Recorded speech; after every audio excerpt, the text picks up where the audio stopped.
ரயில் நிலையத்தில் தனிமையில் இருந்த பெண்ணை பின்தொடர்ந்து வந்து செயின் பறிப்பில் ஈடுபட்டிருக்கான் இங்கே ஒரு பலே கொள்ளையன். 3 மணி நேரத்தில் கொள்ளையனை பிடிக்க நடந்த போலீசாரின் ஆபரேஷன் வெற்றியில் முடிந்த கதை இது.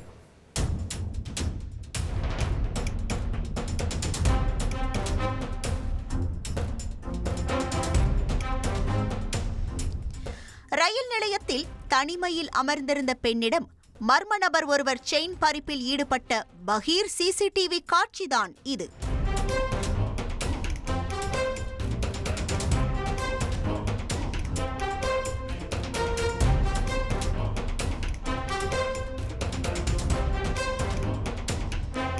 நல்லவன் போல நடித்து மேரேஜ் ப்ரொபோசல் கொடுத்த திருடன் அந்த பெண் அசந்த நேரத்தில் தங்க சங்கிலியை பறித்து கொண்டு சிட்டாய் பறந்திருக்கிறார்.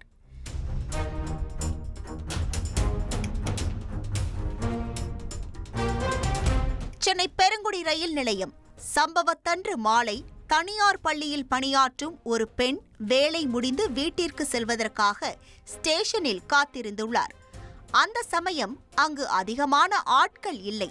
இதனால் பெண் தனிமையில் இருந்ததை நோட்டமிட்ட ஒரு மர்ம நபர் பெண்ணின் அருகில் வந்து அமர்ந்து நைஸாக பேச்சு கொடுத்துள்ளார். நான் மீன் கடை வைத்திருக்கிறேன், தனியாக தான் இருக்கிறேன், என்னோடு வந்தால் திருமணம் செய்து கொண்டு சேர்ந்து வாழலாம் என தொந்தரவு கொடுத்திருக்கிறார். இளைஞரின் இந்த எல்லை மீறிய பேச்சால் அதிர்ந்து போன பெண் அங்கிருந்து எழுந்து வேறொரு இருக்கையில் அமர்ந்திருக்கிறார். ஆனாலும் விடாமல் பின்தொடர்ந்து வந்து தொல்லை கொடுக்க கடுப்பான பெண் அந்த இளைஞரை எச்சரித்துள்ளார். உடனே அங்கிருந்து கிளம்புவது போல் பாவ்லா காட்டியவர் சிறிது நேரம் கழித்து மீண்டும் பெண்ணின் அருகில் வந்து அமர்ந்திருக்கிறார். அந்த பெண் அசந்த நேரம் பார்த்து கழுத்தில் இருந்த 3 சவரன் தங்கச் செயினை பறித்து கொண்டு எஸ்கேப் ஆகியுள்ளார்.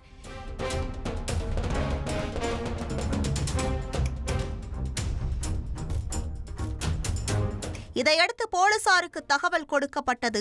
ரயில் நிலைய சிசிடிவியில் பதிவான காட்சிகளை வைத்து ரயில்வே போலீசாரும் சென்னை மாநகர போலீசாரும் தீவிர தேடுதல் வேட்டை நடத்தினர்.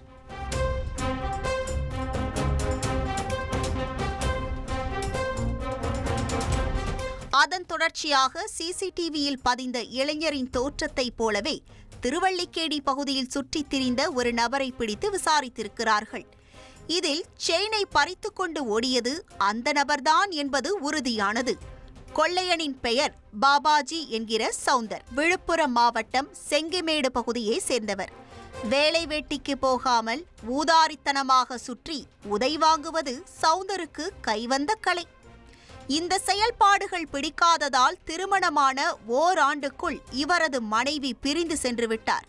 இதையடுத்து சென்னைக்கு வந்த சவுந்தர் மெரினா, எலியட்ஸ் கடற்கரை ரயில் நிலையங்களில் தனிமையில் இருக்கும் பயணிகளை குறிவைத்து சிறு சிறு திருட்டுகளில் ஈடுபட்டு வந்துள்ளார்.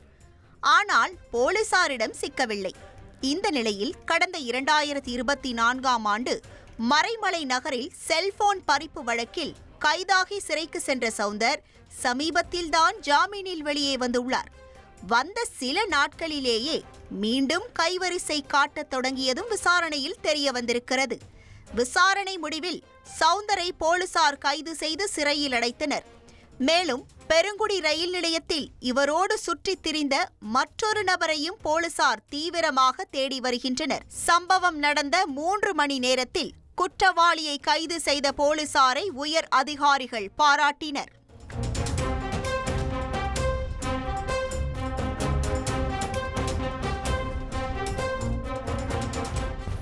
ட்ரெண்டை ஃப்ரெண்ட் ஆக்கிக்கோங்க. தந்தி டிவியின் சப்ஸ்கிரைபர்ஸ் அண்ட் ஃபாலோவர்ஸ் குடும்பத்தில் நீங்களும் இணையுங்க.